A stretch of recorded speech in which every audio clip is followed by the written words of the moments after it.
Hi everyone, welcome back. ಇದು ನನ್ನ lunch plate series day 9. ನನ್ನ ಲಂಚ್ ಪ್ಲೇಟಲ್ಲಿ ಏನೇನಿರುತ್ತೆ ನೋಡೋದ ಬನ್ನಿ. ಈ ಜಾಕ್ ಫ್ರೂಟ್ ಸೀಡ್ಸ್ನ ನಾವು ಚಿಕ್ಕವರಿದ್ದಾಗ ಬೆಂಕಿಯಲ್ಲಿ ಸುಟ್ಟು ತಿಂತಿದ್ವಿ.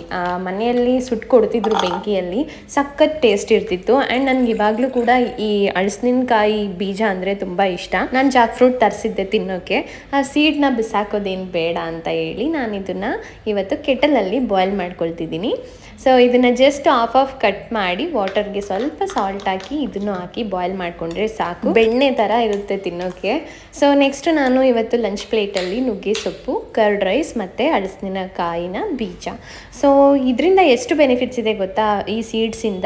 ಈ ಸೀಡ್ಸ್ ಬಂದು ಹೈಲಿ ನ್ಯೂಟ್ರಿಯೆಂಟ್ಸ್. ಇದರಲ್ಲಿ ಪ್ರೋಟೀನ್, ಫೈಬರ್, ಕಾರ್ಬೋಹೈಡ್ರೇಟ್ಸ್, ಫ್ಯಾಟ್ ಇದೆಲ್ಲ ಕೂಡ ಇರುತ್ತೆ. ಆ್ಯಂಡ್ ಮೇನ್ಲಿ ವಿಟಮಿನ್ಸ್ಗೆ ಏನು ಕೊರತೆ ಇಲ್ಲ. ನಿಮಗೆ ವಿಟಮಿನ್ ಬಿ, ಸಿ ಎಲ್ಲ ಸಿಗುತ್ತೆ. And also it helps for constipation.